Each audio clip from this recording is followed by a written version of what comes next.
Buddy, this is Herschel Furrow from High School Top 200, and this review, this preseason review for the top 50 is of Marlborough Boys College. Now, I am glad that Nigel Satherley is back. Satherley is back, and I'm glad that he came back because he was a young year 13, and I wasn't actually sure if he was going to return, but I'm so glad that he's back, because I think that there's more to him than what we've already seen. I think that, I saw these spurts of how explosive he is, and even his defense is a real shutdown kind of defense, and I honestly think that there's something that he hasn't shown us yet, and I think we'll see it this year. So I'm really excited to see what he can do. And he's one of those guys that I think that has that New Zealand secondary school potential. He's going to have to fight off some big, because the class of midfielders this year is just so high, and it's like this year is probably the best midfielders that I've had within the last 5 years. They are the best midfielders as a group, even as as individuals. They're up there with TJ Faiani kind of things, and Rico Ioane, and those kind of guys. If these guys were all those guys, they'll all be in that same group, and they'll all be fighting out, and they're all kind of that same range. And so Nigel is part of that, and I think that he's going to have a massive year this year. He's the guy that I'll probably feed to most of the time anyway. Jack Shadbolt and Ethan Bailey is massive for Nigel and for the team, because both of them are back. Really experienced players. Jack's probably one of the best in the UC comp at halfback, and so that's great for these fellas. It's great for Ethan Bailey. He's probably come in there, and he's going to look like he's going to lead a pretty good team around. It's always good when you have Nigel, and if you have Heath Murphy in there as well. Josh Reese is the guy that probably a lot of people don't know about, but this dude's going to be sharp. I really like him. Him and Tom's another one as well. I think Tom is back. Highland is back as well. But we'll see. He was a player that I really liked as well. And so these guys, this backline is pretty sharp. They're really explosive. I think they got a lot of brains in that backline.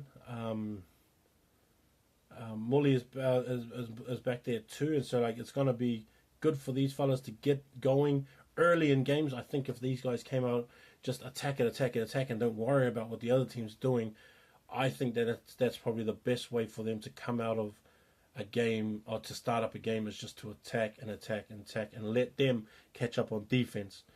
Don't let them take a breath. Don't let them get into any kind of rhythm. Just keep hitting them hard.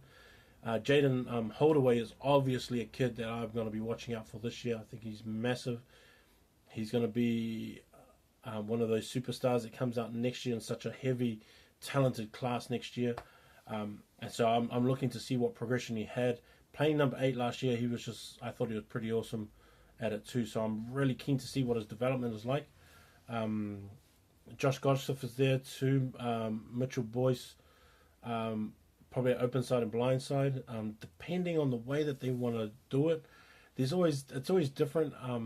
I think when you think about coaching decisions and the guys that they have, and then trying to structure either the system to the players or the players to the system, either way in which you want to do it, coaches are just going to have to try and make the best selections possible from what they have into whatever system that they want to run for the boys.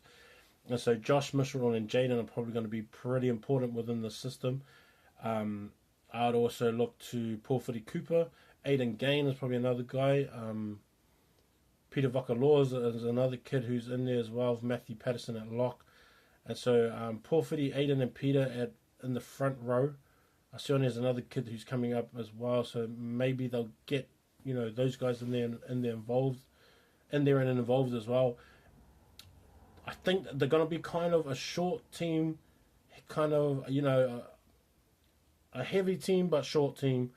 Not a lot of height, but I think if they played it right and played it to the standard of just a short, explosive, mongrel it out kind of game, keep it really tight in the forwards, and just sort of either suck them in, the defense in, and then just push it out to the backs. I think that they could do it that way and just fire some, one-off runners, set it back up, and then try and push it out again. It's going to take a toll on their fitness, but I mean, if you can get that far ahead and then bring on some changes, around 55, 60 minutes and just have those guys play it out, especially with the big boys, it could work out for them. It's always different depending on who the coaches are. They've all got their own ideas. And so that's something that I would look for as well.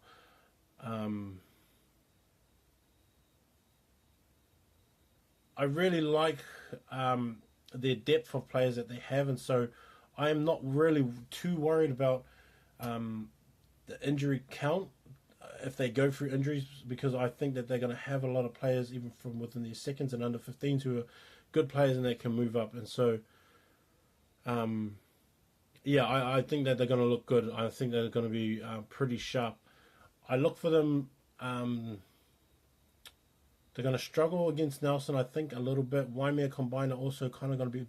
They're going to be strong depending on who they pick, and making sure they get the right players from that. But those 3 games between Nelson, Waimea, and Marlborough are going to be pretty important, because if you can win 2 of those games, it's going to count big time when it comes to the end of the year and you've won sort of your home region teams, and then you've gone away and then won some games away from home as well.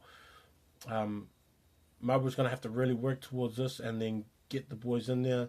I would put all the pressure on Nigel and Jaden, as well as Jack and Ethan, to lead the team properly. And if they get it done, it's going to be massive. It's going to be one of those things. And so they're a young team. A lot of boys are going to be returning from this year as well. And so it's going to be pretty interesting to see how they develop themselves this year, even going towards into next year. So that's my review for Marlborough boys. Please get along and support the brothers. Support your team if you're from Marlborough as well. And so, have a look out for those home games, and for those top of the South Island derbies that they have between Waimea and Nelson, because those are going to be massive. That's my review. Peace.